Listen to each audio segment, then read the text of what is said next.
ইহুদি এসে একজন মুসলমানের বিরুদ্ধে নালিশ করেছে আল্লাহর নবীর দরবারে। নবীজি সাক্ষ্য প্রমাণ নিয়ে সবকিছু শুনে মিলে রায় দিলেন ইহুদির পক্ষে, মুসলমানের বিপক্ষে। কারে কয় মিজান। তিনি চলে গেলেন হযরত ওমর রাদিয়াল্লাহু তাআলা আনহুর কাছে। কপাল কত খারাপ, তার কাছে গিয়ে বলছেন, ভাই ওমর, একটা বিচারের সানি করার জন্য আসছি। বলে, সানি আসছো আমার কাছে? পয়লা গেছিলা কার কাছে? গেছিলাম মুহাম্মদ সাল্লাল্লাহু আলাইহি ওয়াসাল্লামের কাছে। দেখেন অবস্থাটা। সবকিছু শুনে মিলে আমি মুসলমান, চান্দা দেই, জিহাদের পয়সা দেই, সাথে সাথে থাকি, জামাতে নামাজ পড়ি, জিহাদের ময়দানে যাই। বিচারটা আমার পক্ষে না হয়ে রাসূল পক্ষে রায় দিয়ে দিলেন। এটা একটা কথা হইল নাকি? আপনি বিচক্ষণ মানুষ, সবকিছু শুনে মিলে আপনি বিচারটার সানি করে দেন। হযরত ওমর বলেন, বাবাজি অপেক্ষা করো, আমি তোমার বিচারে সানি করতেছি, দাঁড়াও। হযরত ওমর ঘরের মধ্যে ঢুকলেন, তরবারি নিয়ে আসলেন। খাপের থেকে তরবারি বার করে হযরত ওমর বলেন, যেই ব্যক্তি আল্লাহর নবীর ফয়সালা করার পর তা মানতে পারে না, তার সানি করতে আসে, তার ফয়সালা তো এই রকম করে করে দিতে হয়। তরবারি মারলেন। একজন রাসূল পাক সাল্লাল্লাহু আলাইহি ওয়াসাল্লাম এক ইহুদির কাছ থেকে ধার করেছিলেন এবং নির্ধারিত তারিখে ধারের টাকা পরিশোধ করেছেন। ওই ইহুদি প্রতিমধ্যে একদিন রাসূলকে ধরে বলছেন, মুহাম্মদ সাল্লাল্লাহু আলাইহি ওয়াসাল্লাম, তুমি আমার কাছ থেকে যে টাকা নিয়েছিলে টাকাগুলি ফেরত দাও। উনি বলছেন, আমি তো টাকা তোমাকে ফেরত দিয়েছি। কয় না, আমি টাকা পাই নাই, টাকা ফেরত দেয়। হুজুর বলছেন দিয়েছি, আর ও বলছে দাও। এমন সময় একজন সাহাবী এসেছেন, বলছেন, হুজুর এখানে কি হচ্ছে? হুজুর বলছেন, এই লোকটার কাছ থেকে আমি টাকা নিয়েছিলাম, টাকাটা ফেরত দিয়েছি, তারপরেও সে আমার কাছে বলছে না আমি ফেরত দেইনি। সাহাবী বলছেন, হুজুর আমি জানি আপনি তাকে টাকা ফেরত দিয়েছেন। হুজুর বলছেন, তা কি করে হয়? আমি যখন টাকা গ্রহণ করি তখনও তুমি এখানে উপস্থিত ছিলে না, আর যখন আমি টাকা তাকে ফেরত দেই তখনও তুমি তা দেখোনি, তুমি কোনো সময় এর সাক্ষী ছিলে না, উপস্থিত ছিলে না। তুমি কি করে বলছো যে আমি তার টাকা ফেরত দিয়েছি? তুমি সাক্ষ্য, তুমি যে সাক্ষী, তার প্রমাণ কি? কি করে তুমি তা বলছো? সাহাবী বলছেন, ইয়া রাসূলুল্লাহ, আমরা আল্লাহ রাব্বুল আলামিনকে চিনতাম না, অসংখ্য মূর্তি পূজা করতাম, আমাদের বাপ দাদারা 14 গোষ্ঠী মূর্তি পূজা করত। আপনি বলেছেন এই মূর্তি পূজা চলবে না, এক আল্লাহর গোলামি করো, তার দাসত্ব করো। আল্লাহরে দেখি নাই। আপনার কথা মতো মা বাপের ধর্ম পরিত্যাগ করে, হাজার হাজার শত শত মূর্তিগুলিকে পরিত্যাগ করে এক অদেখা আল্লাহরে বিশ্বাস করেছি, দেখি নাই। আপনি বলেছেন ফেরেশতা আছে, দেখি নাই, বিশ্বাস করেছি। আপনি বলেছেন জাহান্নাম আছে, বেহেশত আছে, দেখি নাই, বিশ্বাস করেছি। আপনি বলেছেন হে দুনিয়া, এই জীবন জীবন নয়, আর একটা জীবন আছে, ওখানে আমাদেরকে উপস্থিত হতে হবে, জবাবদিহি করতে হবে আল্লাহর দরবারে। দেখি নাই, সাক্ষী পাই নাই, তবুও আপনার কথা মতো বিশ্বাস করেছি।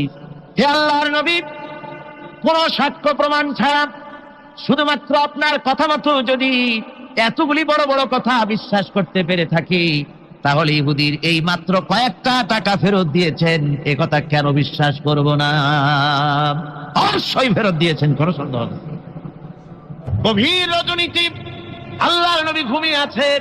গভীর রাত্রে মক্কা শরীফে হযরতে জিবরাইল এসে বলেন, আসসালামু আলাইকা ইয়া রাসূলুল্লাহ, ইন্নাল্লাহা ইয়াকরাউকা সালাম। হুজুর, আল্লাহ আপনাকে সালাম বলেছেন। আর আমি দেখে এলাম আপনার ঘরের চতুর্দিকে কাফেরেরা তরবারি নিয়ে দাঁড়ানো। মেহেরবানি করে আপনি ঘুমের থেকে জেগে হিজরত করে মদিনায় চলে যান। নবীজি ঘুমের থেকে জাগলেন, হযরত আলীকে ডেকে বলেন, আলী রে, আমার বিছানার উপরে আরাম করে ঘুমায় থাকো, শুয়ে থাকো, আল্লাহর অর্ডার হয়েছে, আমি মদিনার দিকে চললাম। আমার ভাইরা, হযরতে শেরে খুদা আলী রাসূলের দিকে তাকিয়ে বলেন, ইয়া রাসূলুল্লাহি, আপনার বিছানায় আপনার চাদর, আপনার কম্বলখানা গায়ে দিয়ে আমি শুয়ে থাকবো। সকালবেলায় কাফির বেঈমানেরা এই ঘরের মধ্যে ঢুকে আপনার বিছানায় আপনার চাদর মুড়ি দিয়ে আমি আলীকে তারা মুহাম্মদ মনে করবে, আর আমাকে মুহাম্মদ মনে করে তাদের তরবারি দিয়ে তারা আমাকে টুকরা টুকরা করে জমিন থেকে বিদায় করে দেবে। আমি আলীর দিলের মধ্যে কোনো দুঃখ কষ্ট থাকবে না, বরং আমার মনের মধ্যে এটাই তৃপ্তি হবে যে আমি আলীর জীবনের বিনিময়ে আল্লাহর নবী দুনিয়ায় বেঁচে আছেন। ভাইরা আমার, নবীজি ঘরের থেকে বেরোলেন, ঘরের থেকে বেরিয়ে দেখেন চতুর্দিকে কাফেরেরা, হাতে এক মুষ্টি বালু নিলেন, শাহাতিল ওযু করে দম করে বালুটা ছেড়ে দিলেন। চতুর্দিকে কাফেরে দাঁড়ানো, কাফেরদের চোখে বালু চলে গেল। বালি চোখে গেলে অবস্থাটা কি হয় আপনারা জানেন। দুই হাত দিয়া চোখ রগড়াতেছে কাফেরেরা। নবীজি সরে গেলেন, একটা কাফেরও দেখতে পেল না কোন ফাঁকে নবী চলে গেলেন।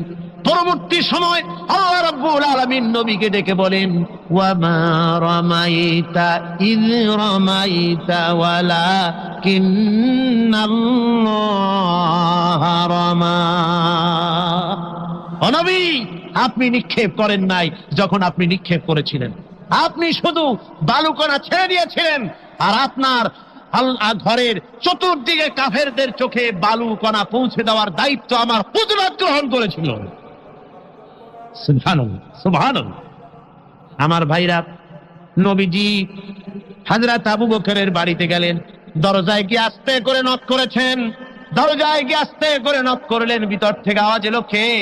ভিতর থেকে লাব্বাইকা সাদাইকা বলে হযরত আবু বকর বেরিয়ে এলেন। আল্লাহর নবী জিজ্ঞাসা করলেন, আবু বকর রে, এক ডাক দিলাম আর তুমি এক ডাকে সাড়া দিলে, তুমি কি ঘুমাও নাই? হযরত আবু বকর বলেন, ইয়া রাসূলুল্লাহ, আপনি বলেছিলেন আমাকে সাথে নিয়ে হিজরত করবেন। আমি চিন্তা করেছি না জানি কত গভীর রাত্রি নবীজি আসেন, আর আমার দরজার কিনারে দাঁড়ায়া নবীজি যদি দাঁড়ায়া দাঁড়ায়া ডাকে আবু বকর আবু বকর বলে, আমি আবু বকর যদি বিছানায় ঘুমায় আরাম করতে থাকে, নবীজির সঙ্গে বেয়াদবি হয়ে যাবে, এই ভয়তে আমি বিছানায় না শুয়া এই দেওয়ালের সঙ্গে দাঁড়ায়া দাঁড়ায়া ঘুমাচ্ছিলাম।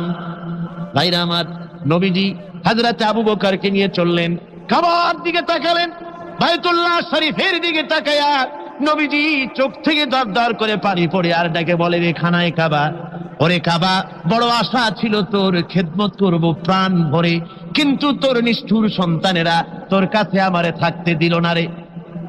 নবীজি হযরত আবু বকরকে নিয়া মদিনার দিকে না গিয়া উল্টা পথে জিয়াদ মহল্লার ভিতর দিয়া, মিসফালার ভিতর দিয়া, সাবাব জাবালের সোরে, দুইটা পাহাড় পাড়ি দিয়া জাবালে সুরে যখন উঠলেন, ফজরে রক্ত হয়ে গেল। হযরত আবু বকর বলেন, হুজুর, গুহার একটা পায়া গেছি, এর মধ্যে ঢুকি, তা না হলে কাফেরেরা দেখে ফেলবে। হুজুর আপনি বাইরে বসেন, আগে আমি ভিতরে ঢুকি, যেহেতু গুহার মধ্যে সাপ বিচ্ছু থাকতে পারে, যদি কোনো সাপ বিচ্ছু থাকে আঘাত আমার প্রতি আসুক, আল্লাহর নবী মাহফুজ থেকে যাক। হযরত আবু বকর গুহা সাফ করে হুজুরকে ডাকলেন। হুজুর বলেন, আবু বকর, সারা রাত হেঁটে হেঁটে পা বেদনা হয়ে গেছে, তুমি বসো, তোমার উলুর উপরে মাথা রেখে আমি একটু ঘুমাইয়া যাই। নবীজি আরাম ফরমালেন। হযরত আবু বকর নজর করে দেখেন গুহার ভিতরে অনেকগুলি গর্ত, কোন গর্ত থেকে কোনো সাপ বিচ্ছু আসে নাকি। রুমাল ছিঁড়ে ছিঁড়ে গর্ত বন্ধ করতেছিলেন, দুই একটা গর্ত যা বন্ধ করা গেল না, পা দিয়া হযরত আবু বকর চেপে ধরেছেন। এক পাহাড়িয়া বিষধর সাপ ধ্বংস করেছে হযরত আবু বকরের পায়ের উপরে। হযরত আবু বকর বিষের যন্ত্রণায় চোখ দিয়া দরদর করে পানি পড়ে। হুজুর সঙ্গে সঙ্গে মুখ থেকে থুতু মোবারক বার করে সাপে কাটা জায়গায় থুতু মোবারক লাগিয়ে দিলেন, যন্ত্রণা বন্ধ হয়ে গেল। হযরতে রাসূল বলেন, আবু বকর, এত সময় কষ্ট করলে কেন? আগে আমারে বলো নাই কেন? তাহলে তাড়াতাড়ি সেরে যেত, এত কষ্ট তোমার হতো না।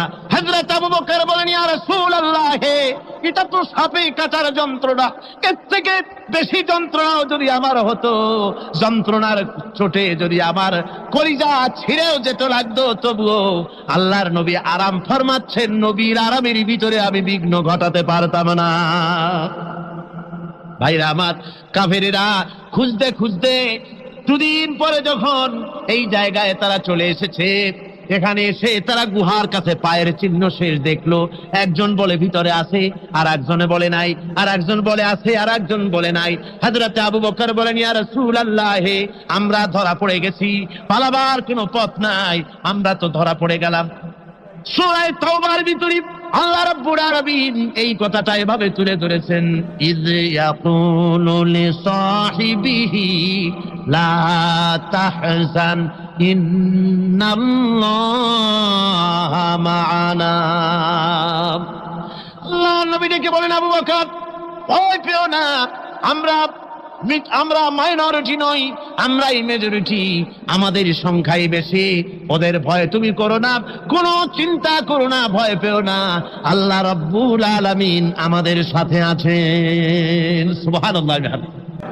আমার ভাইরা, বান্দা যখন আল্লাহর প্রতি ঈমান আনে, আল্লাহর প্রতি যখন তার মহব্বত বেড়ে যায়, আল্লাহর উপরে যখন সে নির্ভর করতে শেখে, তখন সে দুর্জয় নরসার্দুলে পরিণত হয়ে যায়। জোরে বলেন সুবহানাল্লাহ। সে বীর পুরুষ, দুর্জয় নরসার্দুল। কারো হুঙ্কার, কারো অগ্নিচক্ষু, ফাঁসির মঞ্চ, জেল জরিমানা, এগুলির ভয়তে ভীত হয় না। কে? মোমেন। কে হয় না? সে একমাত্র নির্ভর করে কার উপরে? আল্লাহর। বলেন কার উপরে? রাসূল পাক সাল্লাল্লাহু আলাইহি ওয়াসাল্লাম তিনি হযরত আলীর হাতে তরবারি উঠায় দিলেন। জুলফিকার বললেন, আলী তুমি যাও, আজকের ময়দানে সেনাপতির দায়িত্ব পালন করো। হযরত আলী তরবারি হাতে নিলেন। ইসলাম আক্রমণকারী যে না, সে কথা বলতে আমি এই কথা নিয়ে আসছি। হযরত আলী গেলেন, যায় মুরাহহাবের সামনে পড়েছেন। মুরাহহাব হলো, হাদিসে এসেছে, মুরাহহাব হচ্ছে কাফেরদের নেতৃত্ব দিচ্ছে। মুরাহহাব বলছে, আলী তোমাকে আমি কিন্তু ভালোবাসি, তুমি আসলে কেন? তোমার প্রতি আমার একটা সফট কর্নার আছে আমার অন্তঃকরণে। তুমি তোমার ছেলে মেয়েকে কি এতিম বানাতে চাও? তোমার বউকে কি বিধবা করতে চাও? আমি তো সেই বীর যে আমার সামনে এসে কেউ কল্লা সাথে নিয়ে যেতে পারে নাই। সুতরাং তুমি যদি ওদেরকে এতিম আর বিধবা করতে না চাও, আমার সামনে থেকে সরে যাও। হযরত আলী বলেন, মুনাফিক তুমি কাকে ভয় দেখাতেছ? তোমার তরবারি এই সমাজের কিছু কাফেরেরা ভয় করতে পারে, তুমি কি আমারে চেনো নাকি? তুমি কারে ভয় দেখাও?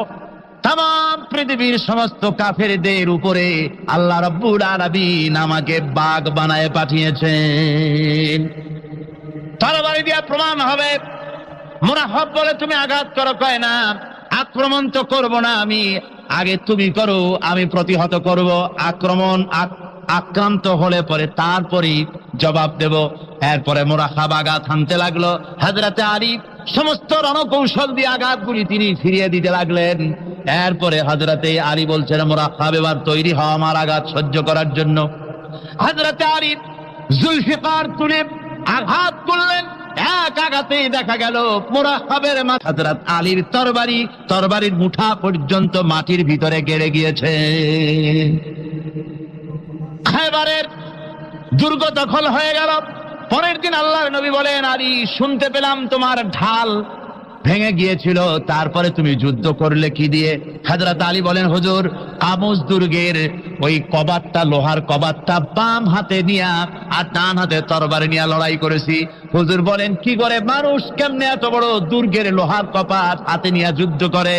একটু দেখাও তো দেখি। হযরত আলী গতকালকের মতো বাম হাত দিয়া ধরেছেন, নাড়াতে পারেন না। এবার ডান হাত দিয়া ধরেছেন, নাড়াতে পারেন না। ডান আর বাম দুই হাত দিয়া সমস্ত শক্তি দিয়ে এমন জোরে টান বেড়েছেন, প্রতিটি লোমকূপের গোড়া থেকে ঘাম বেরিয়ে এসেছে, এক চুলও নড়াতে পারেন নাই। হযরত আলীর মুখখানা মলিন হয়ে গেছে লজ্জায়। হযরত আলী রাদিয়াল্লাহু তাআলা আনহু লজ্জা পেয়ে গেছেন।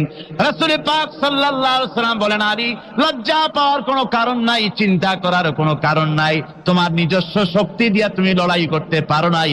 এত বড় লোহার দরজা নিয়ে, কবাট নিয়ে মানুষ সেভাবে লড়াই করতে পারে না। আল্লাহ তার দ্বীনকে বিজয়ী করার জন্য তোমার ভিতরে আল্লাহ রাব্বুল আলামিন ক্ষমতা দিয়েছিলেন। জোরে বলেন সুবহানাল্লাহ। আল্লাহ রাব্বুল আলামিন এই জিহাদের ময়দানে যখন মানুষ আসে, আল্লাহ তাদের উপরে মদদ দান করেন।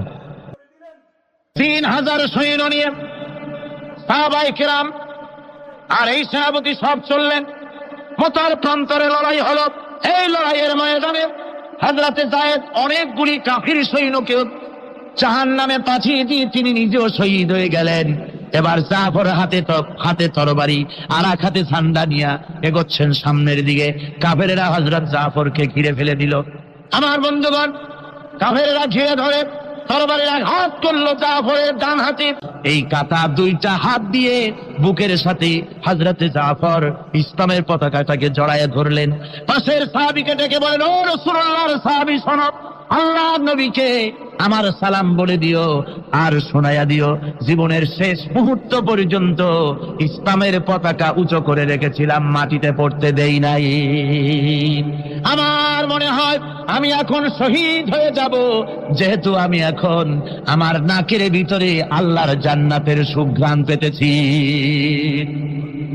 হযরতে জাফর শহীদ হয়ে গেলেন, হযরত আব্দুল্লাহ বিন ওয়াহাব, হযরত আবু উবাদা দুজনে মিলে ছুটলেন ঝান্ডা ধরার জন্য। ওনারা বলেন এগিয়ে গিয়ে দেখি সামনের পরে চূড়ে পতাকা উঠতেছে। ভাবলাম আমরা যাওয়ার আগেই ইসলামের পতাকা কে ধারণ করলো। কাছে গিয়ে দেখি হযরতে জাফরের ডান হাত এক পাশে পড়ে থেকে ইসলামের পতাকা কামড়ায় ধরে উঁচু করে রেখে দিয়েছেন। আমার বন্ধুগণ, হযরতে আবু উবাইদা বলেন আমি হযরতে সাদের, হযরতে জাফরের হাত পা মাথা মস্তক একত্রিত করে তার পা থেকে শুরু করে মাথা পর্যন্ত চুমা খাইলাম।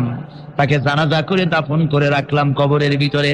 রাতের বেলায় স্বপ্নে দেখি হযরতে জাফর আল্লাহর জান্নাতের ভিতরে ফেরেশতাদের সঙ্গে উড়ে বেড়াতেছেন। আমি জিজ্ঞেস করলাম, ও জাফর, আল্লাহ তোমার সাথে কি ব্যবহার করেছেন? হযরতে জাফর বলেছেন, ওগো আবু উবাইদা, আল্লাহ রাব্বুল আলামিন আমাকে বলেছেন, জাফর রে, আমি তোমার শাহাদাতে খুশি হয়েছি, তোমার কাছে তুমি আমার কাছে আর কি চাও? হযরতে জাফর বলেন, আয় আল্লাহ পাক, কিচ্ছু চাই না, শুধু একটা দাবি, দুনিয়ায় তুমি মেহেরবানি করে আমাকে পাঠায়া দাও আর একবার যদি যেতে পারি, তাহলে তোমার দুনিয়ার বুকে তোমার দিন কায়েমের জন্য কাফেরদের বিরুদ্ধে লড়াই করে আমার জীবনটা আর একবার দিয়ে আসি। আমার বন্ধুগণের জন্য আল্লাহ রাসূল বলেছেন, হাদিস শরীফে এসেছে, আমার ইচ্ছে হয় জিহাদ করি, শহীদ হই, আবার যদি জিন্দা হই, আবার জিহাদ করি, শহীদ হই, আবার যদি জিন্দা হতে পারি তাহলে আবার জিহাদ করি, আবার শহীদ হই। যেহেতু শাহাদাতের মওতের মতো এত বড় মর্যাদা সম্পন্ন মওত আর পৃথিবীতে হতে পারে না। আমার ভাইরা, ইসলামের জন্য জান দেওয়ার জন্য, মাল দেওয়ার জন্য সাহাবায়ে কেরাম এভাবে প্রস্তুত ছিলেন। নিজেদের জীবন তারা আল্লাহর সামনে নজরানা পেশ করেছেন, শহীদ হয়েছেন। আল্লাহ দ্বীন কায়েমের জন্য তারা প্রচেষ্টা করেছেন। ইসলামকে প্রতিষ্ঠিত করার জন্য প্রয়োজন রয়েছে জিহাদের। কিসের প্রয়োজন? কিসের? জিহাদের প্রয়োজন। সেই জিহাদ করতে কি আপনারা তৈরি আছেন? জিহাদের জন্য তৈরি আছেন? সেই জিহাদ কিন্তু সেই জিহাদ মানে কি? সেই জিহাদের আবার অপব্যাখ্যা করা হয়েছে। জিহাদের অপব্যাখ্যা করা হয়েছে এইভাবে যে ওয়ালাকিন কালামদার কাফে দুশমনাস, দুশমনের হাতে কলম ছিল, ওরা যেমন খুশি আমাদের ইতিহাসকে চিত্রিত করেছে। ওরা বলেছে ইসলামের ইতিহাস থেকে তরবারি আর রক্তের গন্ধ আসে, কিন্তু আসলে জিহাদের অর্থ তো তরবারির যুদ্ধ নয়। জিহাদের অর্থ হচ্ছে যে কোনো উদ্দেশ্যকে সফলতায় পর্যবসিত করার জন্য যে প্রাণান্তকর প্রচেষ্টা করা হয়, ওই প্রচেষ্টার আরবি নাম হচ্ছে জিহাদ। জিহাদ যেটাকে বলা হয়েছে ওটা হচ্ছে যে কোনো উদ্দেশ্যকে সফলতায় পৌঁছাবার জন্য যে চেষ্টা, ওই চেষ্টার নাম জিহাদ। তবে এই চেষ্টা করতে গিয়ে যখন বাধা আসে সশস্ত্র, ওই সশস্ত্র বাধার মোকাবেলা সশস্ত্রভাবে করা যেটা, ওইটা হচ্ছে জিহাদের চূড়ান্ত রূপ। কথা বুঝেছ? ইসলাম প্রথমে কাউকে আক্রমণ করে না। ইসলাম প্রথমে কাউকে আক্রমণ করে না, আক্রান্ত হলে পরে তারপরে এর জবাব দেয়। ঠিক কিনা? দেখেন না, হযরত আলী রাদিয়াল্লাহু তাআলা আনহু ওই যে খায়বারের যুদ্ধে, সেইখানে কেউ খায়বারের এই দুর্গ মুসলমানদের হাতে আসে না, প্রতিদিন যুদ্ধ হচ্ছে, অথচ যুদ্ধে কোনো ফলাফল দেখা যাচ্ছে না। ফজরের নামাজ, এশার নামাজের পর হুজুর বলছেন, ও সাহাবীরা, আগামীকাল আমি এমন এক ব্যক্তির হাতে ইসলামের ঝান্ডা তুলে দেব যাকে আল্লাহ এবং আল্লাহ রাসূল বেশি ভালোবাসেন, এবং তিনিও আল্লাহ এবং আল্লাহ রাসূলকে বেশি ভালোবাসেন, আর তার হাতেই বিজয় হবে। হযরত ওমর রাদিয়াল্লাহু তাআলা আনহু বলেন, আমার এরকম পেরেশানির রাত জীবনে আর কখনো গেছে কিনা জানি না। আমি সারা রাত পেরেশান ছিলাম যে ওই ব্যক্তিকে আমি হতে পারবো। ফজরের নামাজের পর আল্লাহর নবী বলছেন, সাহাবীরা, আমার আলী কোথায়? তাকে দেখছি না কেন? সবাই বলছেন, হুজুর, হযরত আলীর চোখ উঠেছে, তাই নামাজের জামাতে শরীক হতে পারেন নাই। হুজুর বললেন, তাকে নিয়ে আসুন। দুজন সাহাবীর কাঁধের উপরে ভর করে হযরত আলী এলেন। হুজুর সাল্লাল্লাহু আলাইহি ওয়াসাল্লাম তার মুখের থুতু মোবারক নিয়ে হযরত আলীর চোখে লাগিয়ে দিলেন। সাথে সাথে আগের থেকেও ভালো দৃষ্টিশক্তি সম্পন্ন হয়ে গেলেন। সুবহানাল্লাহ। আমার ভাইরা, জিহাদের ভিতরে সাহাবায়ে কেরাম আল্লাহর জান্নাতে যাওয়ার জন্য তারা জিহাদ করেছেন। তারা দেশ দখলের জন্য জিহাদ করেন নাই, দিন প্রতিষ্ঠার জন্য লড়াই করা ফরজ। দিন প্রতিষ্ঠার জন্য লড়াই করা কি? যেরকম কি? আর এই ফরজ দায়িত্ব পালন করতে গিয়ে যদি কেউ মারা যায় তাহলে কোথায় যাবে? কোথায় যাবে? ওই শাহাদাতের মত হচ্ছে একটা সেতু, বা একটা ব্রিজ, একটা সাঁকো। এপারে দুনিয়া, ওপারে আল্লাহর জান্নাতুল ফেরদাউস। জোরে বলেন সুবহানাল্লাহ। এই জন্য হযরত ওমর ফারুক রাদিয়াল্লাহু তাআলা আনহু সব সময় দোয়া করতেন, আল্লাহুম্মা রযুকনি শাহাদাতান ফি সাবিলিক ওয়াজআল মাউতি ফি বালাদি রাসূলিক। আল্লাহ রাব্বুল আলামিন, আমাকে রাসূলের শহরে মওত দাও আর আমাকে তোমার দ্বীনের রাস্তায় শাহাদাত মঞ্জুর করো। জোরে বলেন আমিন। এটা আমাদের দোয়া, আমারও দোয়া, আমার সারা জীবনের স্বপ্ন, সারা জীবনের স্বাদ, আল্লাহ যেন শাহাদাতের মওত নসিব করে দেন। জোরে বলেন আমিন। এর থেকে উন্নত মানের মওত আর নাই। ওই প্যারালাইসিস হয়ে বিছানায় পড়ে তড়পায় তড়পায় মরার কোনো দাম নাই। দুনিয়ার বুকে বিড়ালের জিন্দিগি বছর করার 500 বছর বেঁচে থাকার দাম নাই। সিংহের মতো 1 সেকেন্ড বেঁচে থাকার দাম আছে, ঠিক কিনা? আর মওত, প্লীহা, যকৃত, typhoid, paralysis, diabetes, heart attack, kidney পচে যাওয়া, হাবিজাবি মওতের চাইতে আল্লাহর রাস্তায় জিহাদ করে শাহাদাতের মওত সর্বশ্রেষ্ঠ মওত। যেরকম সুবহানাল্লাহ। আল্লাহ পাক বলেন, وهو الذي جعل الليل والنهار خلفة لمن أراد أن يذكر أو أراد شكورا। আর আমি দিন এবং রাতকে একে পরস্পরের স্থলাভিষিক্ত বানিয়েছি যারা শুকর আদায় করবে আর যারা এর দ্বারা জ্ঞান অর্জন করবে তাদের জন্য। অর্থাৎ তারা এগুলি দেখে মনে করবে যে এগুলি খালি খালি না। এই যে রাত আসতেছে, দিন আসতেছে, দিন এবং রাত্রের এই যে পরিবর্তনটা, এর মধ্যে রয়েছে নিদর্শন। সূরা আলে ইমরানের মধ্যে আল্লাহ পাক বলেন, ইন্না ফি খালকিস সামাওয়াতি ওয়াল আরদি ওয়াখতিলাফিল লাইলি ওয়ান নাহার লাআয়াতিন লিউলিল আলবাব। যারা নিশ্চয়ই আমার এই সৃষ্টি রহস্য সম্পর্কে, দিন এবং রাতের পরিবর্তনের ব্যাপারে যারা চিন্তা করে, গবেষণা করে, তাদের জন্য আমি অনেক কিছু চিন্তার বিষয়ের মধ্যে রেখে দিয়েছি। তারা এসব আমার সৃষ্টি নৈপুণ্যতা দেখে তারপরে তারা হতবাক, বিস্ময় বিমুখ হয়ে তারা বলে, এগুলি দেখে আর বলে, আল্লাযীনা ইয়াযকুরুনাল্লাহা কিয়ামান ওয়া কুউদান ওয়া আলা জুনুবিহিম ওয়া ইয়াতাফাক্কারুনা ফি খালকিস সামাওয়াতি ওয়াল আরদ। তারা বসা অবস্থায়, দাঁড়ানো অবস্থায় আমার প্রশংসা করে আর বলে, রব্বানা মা খালাকতা হাযা বাতিলান সুবহানাকা ফাকিনা আযাবান নার।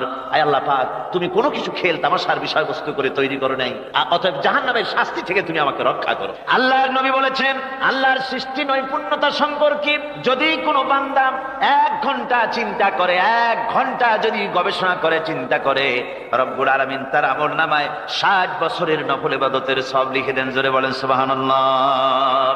আল্লাহ পাক এই সমস্ত কথা বলে এখন ওই ফর্মুলা বলতেছেন যে আসলে আমার বান্দা হওয়ার জন্য, খাঁটি বান্দা হওয়ার জন্য তার কয়েকটি বৈশিষ্ট্য থাকতে হবে। আল্লাহ পাক এখানে 8টি বৈশিষ্ট্য বর্ণনা করেছেন। আল্লাহর খাঁটি বান্দা হওয়ার জন্য বৈশিষ্ট্য কয়টা লাগবে? 8টি। বেহেশত কয়টা? বেহেশত কয়টি? আল্লাহ পাক বৈশিষ্ট্য বানিয়েছেন 8। এখানে 8টি বৈশিষ্ট্যের কথা বলা হয়েছে। মহান আল্লাহ রাব্বুল আলামিন বলেন, ওয়া ইবাদুর রাহমানিল্লাযীনা ইয়ামশুনা আলাল আরদি হাওনান ওয়া ইযা খাতাবাহুমুল জাহিলুন ক্বালু সালামা। রহমানের খাঁটি বান্দা তারা, রহমানের আসল বান্দা তারা যারা নাকি জমিনের উপর থেকে যখন হাঁটে খুব বিনয় বিনম্রতার সাথে তারা চলে। ওয়াইদা খাতাবাহুমুল জাহিলুন, আর যখন জাহিলরা তাদের সঙ্গে কথাবার্তা বলতে আসে তখন তারা তাদেরকে বলে, তোমাদের প্রতি সালাম, এই বলে তারা চলে। অর্থাৎ এই 8টি বৈশিষ্ট্যের প্রথম বৈশিষ্ট্য ধরা হয়েছে চালচলনকে। ইমানদার খাঁটি বান্দা যারা, তাদের চাল চলন সম্পর্কে প্রথম বৈশিষ্ট্য ধরা হয়েছে। তার মানে হচ্ছে নির্লজ্জ, স্বৈরাচার, মাস্তান, গুন্ডা, বদমাশ, অত্যাচারী, এদের চালচলন এক ধরন। আবার অন্যদিকে ব্যক্তিত্ব সম্পন্ন, মর্যাদাবান, এরপরে শিক্ষিত, ভদ্র, মার্জিত, তাদের চালচলন ভিন্ন ধরনের। এই দুই শ্রেণীর চালচলন কি একরকম হয় নাকি? একরকম হয় না। তার কারণ হচ্ছে ব্যক্তির চালচলনের মাঝেই তার অবস্থাটা বোঝা যায় যে আসলে লোকটি কেমন। আল্লাহ রাব্বুল আলামিন এ কথার দ্বারা এটা প্রমাণ করতে চান যে মোমেন বান্দা যারা হবে, আল্লাহর হবে, তাদের পরিচয় দেওয়া লাগবে না। তাদের চালচলন দেখে, তাদের হাঁটা দেখে, তাদের চলা দেখে, তাদের বলা দেখে, তাদের আচরণ দেখে লোকেরা বুঝতে পারবে যে ইনি হচ্ছেন আল্লাহর একজন খাঁটি বান্দা, একজন মোমেন ব্যক্তি, একথা বুঝতে পারবে। আর সে ব্যক্তি জমিনের উপরে চলবে বিনম্র ভাবে। কোরআনে কারিমে অন্য জায়গায় আল্লাহ রাব্বুল আলামিন বলেছেন, ওয়ালা তামশি ফিল আরদি মারহান ইন্নাকা লান তাখরিকাল আরদা ওয়া লান তাবলুগাল জিবালা তুলা। আমার জমিনের উপরে অহংকারের পদবরে হেঁটো না, আমার জমিনের উপরে অহংকার করে জমিনের উপরে হেঁটো না। তুমি জমিনের উপরে অহংকার করে হেঁটে পদাঘাত দিয়ে আমার এই জমিনকে ফাটায় দিতে পারবে না। আর তুমি লাভ দিয়ে আমার আকাশে, আমার পাহাড়ের উচ্চতাও তুমি ছাড়িয়ে যেতে পারবে না। অহংকার করে কেউ কি পায়ের আঘাত দিয়ে জমিনটাকে ফাটায় দিতে পারে? কি বলেন, পারবে? আর অহংকার করে লাভ দিয়ে পাহাড়ের উচ্চতাও কি কেউ ছাড়িয়ে দিতে পারবে? পারবে না। সুতরাং অহংকার, মোমেন ব্যক্তি যারা, তারা অহংকার করতে পারে না। অহংকার মোমেনের স্বভাব নয়। অহংকার করতে পারে কেবলমাত্র আল্লাহ রাব্বুল আলামিন। অহংকার হচ্ছে আল্লাহ পাকের ইজাত। অহংকার কে করতে পারেন? আল্লাহ পাক করতে পারেন। মানুষের অহংকার শোভা পায় না। মানুষ, তোমার আবার অহংকার কিসের?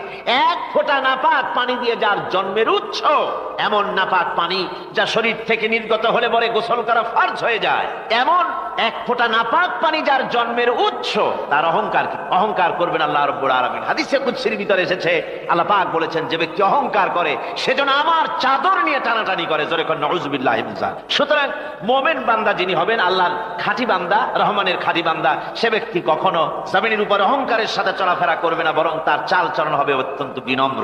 আর কি? আর হলো জাহিলদের সঙ্গে সে কোনো বিতর্কে লিপ্ত হবে না। জাহিলরা গালাগালি দেবে, গালাগালির জবাবে সে গালাগালি দেবে না। জাহিলরা অত্যাচার করবে, অত্যাচারের জবাবে সে অত্যাচার করবে না, বরং তাদেরকে দেখলে, তারা অত্যাচার করতে আসলে, তারা গালাগালি দিলে তাদের জবাবে ইদফা বিল্লাতি হিয়া আহসান, তাদের জবাবে তাদেরকে সালাম দিয়ে সেখান থেকে তারা কেটে পড়বে। সূরা কাসাসের এই আয়াত অন্য জায়গায় আল্লাহ রাব্বুল আলামিন একথা আবার এভাবে বলতেছেন, ওয়াইজা সামিউল লাগওয়া আ'রাদু আনহু ওয়া ক্বালু লানা আ'মালুনা ওয়া লাকুম আ'মালুকুম সালামুন আলাইকুম লা নাবতাগিল জাহিলিন। আল্লাহ পাক বলছেন যে যখন মোমেনেরা পরস্পরে মোমেনদের সাথে জাহিলদের যখন দেখা সাক্ষাৎ হয়ে যায়, যখন ঝগড়ায় লিপ্ত হতে চায়, তখন মোমেনেরা, যারা মোমেন বান্দা, আল্লাহর খাঁটি বান্দা, তারা বলবে যে তোমাদের আমলের প্রতিফল তোমরা পাবা, আমাদের কৃতকর্মের ফল আমরা পাবো। সুতরাং তোমাদের প্রতি সালাম, তোমাদের সাথে আমাদের কোনো সম্পর্ক নাই। ঝগড়াঝাটি না করে তারা ফিরে আসবে। আল্লাহ পাক এরপরে বলেন, ওয়াল্লাযীনা ইয়াবিতুনা লিরাব্বিহিম সুজদান ওয়া কিয়ামা। রহমানের খাঁটি বান্দা তারাই আরেকটি বৈশিষ্ট্য, তাদের এই 2 নম্বরের বৈশিষ্ট্য বার বলা হচ্ছে। রহমানের, আল্লাহর খাঁটি বান্দার 2 নম্বরের বৈশিষ্ট্য সেটা হচ্ছে এই যে তারা রাত কাটায় তার রবের হুজুরে, আল্লাহর দরবারে সেজদা দিয়ে দাঁড়িয়ে থেকে কান্দাকাটি করে তারা রাত গুজরান করে। জোরে বলেন সুবহানাল্লাহ। আর এর বিপরীত যারা, তারা রাত কাটায় রাতের বেলা মদ, জুয়া, সিনেমা, গান বাজনা, অশ্লীলতা, নাটক, হাবিজাবি, গল্প গুজব করে তারা তাদের রাত কাটায়। আর যারা মোমেন বান্দা, আল্লাহর বান্দা, যারা খাঁটি বান্দা, তারা এই রাত তারা আল্লাহর ইবাদতের ভিতর থেকে কান্দাকাটির মধ্য দিয়ে দাঁড়িয়ে দাঁড়িয়ে অথবা সেজদার ভিতরে তারা তাদের রাত কাটিয়ে দেয়। কোরআনে কারীমে আল্লাহ রাব্বুল আলামিন একথা এভাবে বলেছেন, তাতাজাফা জুনুবুহুম আনিল মাদাজি ইয়াদউনা রাব্বাহুম খাওফান ওয়া তামআ। আমার মোমেন বান্দারা তাদের পার্শ্ব দেশ এবং পৃষ্ঠ দেশ বিছানার উপরে বেশি রাত থাকে না। তারা তাদের রবের প্রতি রবের ভয়, আল্লাহর ভয়, আশা এবং আশা পোষণ করে। আর তারা আল্লাহকে ভয় করে তারা বিছান থেকে নিজের পিঠকে আলাদা করে নিয়ে তারা রাতের বেলায় আমার কাছে কান্দে, আমার কাছে দোয়া করে, তারা কান্দে, ইবাদত করে। সূরা যারিয়াতের ভিতরে রব্বুল আলামিন বলতেছেন, কানু কালিলাম মিনাল লাইলি মা ইয়াহজাউনা ওয়া বিল আসহারি হুম ইস্তাগফিরুন। আমার এই মুমিন বান্দাগুলি, আমার যারা তারা সারা রাত ঘুমায় না, রাতের একটা অংশ মাত্র তারা ঘুমায়, সারা রাত ঘুমায় না, একটা অংশ তারা ঘুমায়, আর বাকি অংশটুকু শেষ রাত্রে তারা ওঠে আর আমার দরবারে তারা কান্দে, মাপ চায় আর কাঁদতে থাকে, চোখের পানি ফেলতে থাকে। আল্লাহ রাব্বুল আলামিন শেষ রাত্রে প্রথম আকাশে আসেন। হাদিস, প্রথম আকাশে আল্লাহ রাব্বুল আলামিন এসে দুনিয়ার মানুষকে ডাকেন, কে আছো? গুনাহ করে জীবন বোঝাই করে ফেলেছো, নাফরমানি করেছো, গুনাহ করেছো, অথবা বিপদে পড়েছো, ঋণগ্রস্ত হয়ে পড়েছো, অসুবিধায় পড়েছো, মামলা মকদ্দমায় পড়েছো, আমার কাছে মাপ চাও, আমার কাছে সাহায্য চাও। এই সময় যে সমস্ত বান্দারা আরামকে হারাম করে আল্লাহর দরবারে কাঁদতে থাকে, তাহাজ্জুদের নামাজ আদায় করে যখন হাত তুলে কাঁদে, আল্লাহ পাক তখন এই দৃশ্য দেখে ফেরেশতাদের বলেন, ও আমার ফেরেশতারা, আমার ওই বান্দাগুলি কান্দে কেন? সমস্ত মানুষ যখন ঘুমানো, এই বান্দাগুলি কান্দে কেন বলো? ফেরেশতারা বলে, আল্লাহ তুমি তো ভালো করে জানো। ফেরেশতারা বলে, আল্লাহ পাক বলবেন, তবুও তোমাদের মুখ থেকে শুনতে চাই। ফেরেশতারা তখন বলবে, রব্বুল আলামিন তোমার বান্দা গুনাহ করেছে, জাহান্নামের ভয়তে তোমার কাছে কাঁদতেছে, তোমার ভয়তে কান্দে, জাহান্নামের ভয়তে কান্দে।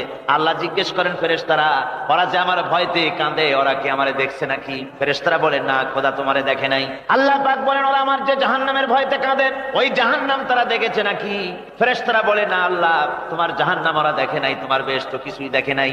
আল্লাহ পাক বলেন, ও আমার ফেরেশতারা, এই বান্দাগুলি আমার দোজখ দেখে নাই, আমাকে দেখে নাই, হাসর মিজান সিরাত কিছুই দেখে নাই, শুধু কোরআনের কথা শুনে, আমার নবীর কথা শুনে, আমার কোরআনের কথা শুনে বিশ্বাস করে আরামের ঘুমকে হারাম করে কিভাবে কাঁদতেছে তাকায় দেখ।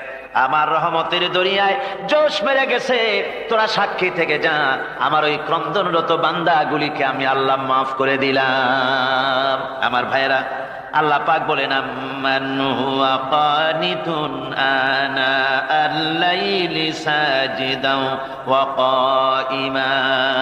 আল্লাহ রাব্বুল আলামিন বলেন, সিজদার ভিতরে আর দাঁড়ানোর ভিতরে আমার এই বান্দাগুলি আখিরাতে আমার সঙ্গে দেখা করা লাগবে এই ভয়তে, জাহান্নামের ভয়তে তারা কান্দে, এভাবে কাঁদতে থাকে। আর আল্লাহ পাক ওই সময় তাদের গুনাহ মাফ করতে থাকেন। কোরআনে কারীমের ভিতরে আল্লাহ পাক বলেন, সারা রাত ঘুমাতে আল্লাহ নিষেধ করেছেন, সারা রাত যেন ঘুমায় না, পাইকারি ধরে ঘুমায় না, একটু জাগো। ওয়াজকুর ইসমা রাব্বিকা বুকরাতাও ওয়া আসীলা। সকাল এবং সন্ধ্যায় তোমার প্রভুর, তোমার রবের জিকির করো, স্মরণ করো। وَمِنَ اللَّيْلِ فَاسْجُدْ لَهُ وَسَبِّحْهُ لَيْلًا طَوِيلًا। তোমার রাতের বেলায় রাতের একটা অংশ সেজদায় অবনত হও, আর রাতের দীর্ঘ সময় ঘুমায় থেকো না, হয় একটা লম্বা সময় ঘুমাও, কিন্তু একটা অংশ রাখো যে সময় তুমি আমার দরবারে সেজদায় পড়ে যাবে, কাঁদবে। আমার বন্ধুগণ, রাতটা ওয়াজআলনাল লাইলা সুবাতা, আল্লাহ রাব্বুল আলামিন ওয়াজআলনা সুবাতা ওয়াজআলনান নাওমা সুবাতা ওয়াজআলনাল লাইলা লিবাসা, ঘুমকে বানাইছেন আল্লাহ শান্তির বাহন, আর রাতকে করেছেন আচ্ছাদন। রাতকে কি করেছেন? আচ্ছাদন। রাতকে একটা পর্দা লাগিয়ে দিয়েছেন, রাতের পর্দা। যেহেতু প্রেম ভালোবাসা ঢোল পিটায় করা যায় না, ঢোল পিটায় প্রেম করা যায় যায় না, মানুষকে দেখায় দেখায় প্রেম ভালোবাসা করা যায় না। এটা হলো দুনিয়ার রীতিনীতি, দুনিয়ায় যেটা মানুষেরা করে।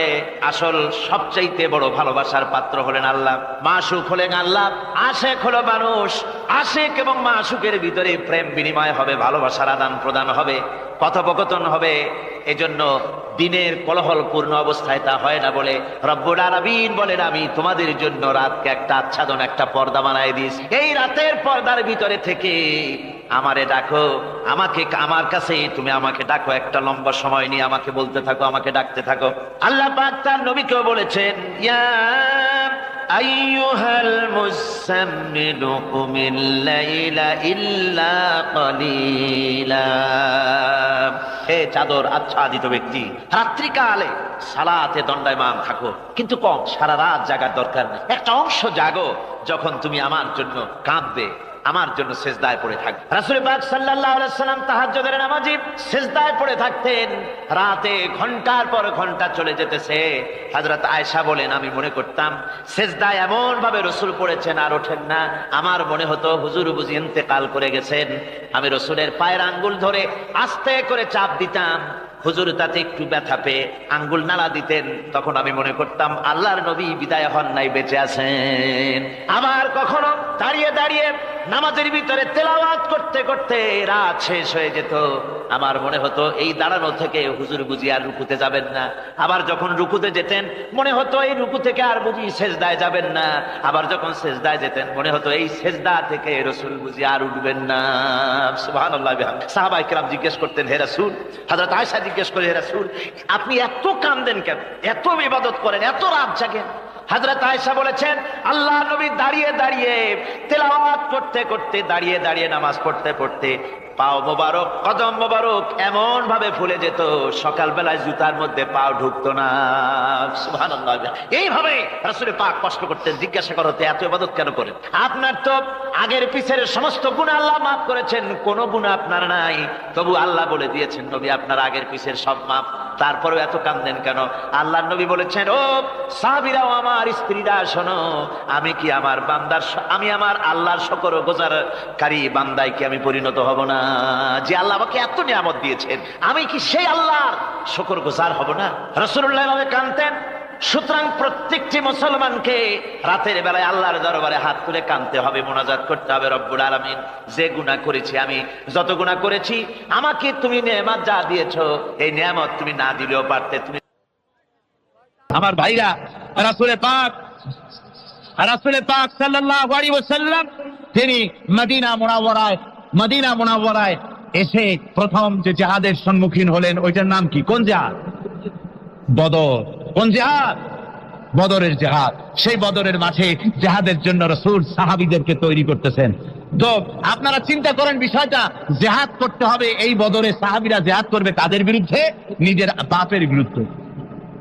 রাসূল পাক খুব চিন্তিত হলেন যে সাহাবীদেরকে কিভাবে উদ্বুদ্ধ করা যায়। হুজুর জিহাদের কথাই বলতেছেন যে এখন বদরে আমাদের টিকে থাকার প্রশ্ন, এইটা মুসলমানদের টিকে থাকার প্রশ্ন, বদরের এই জিহাদটা।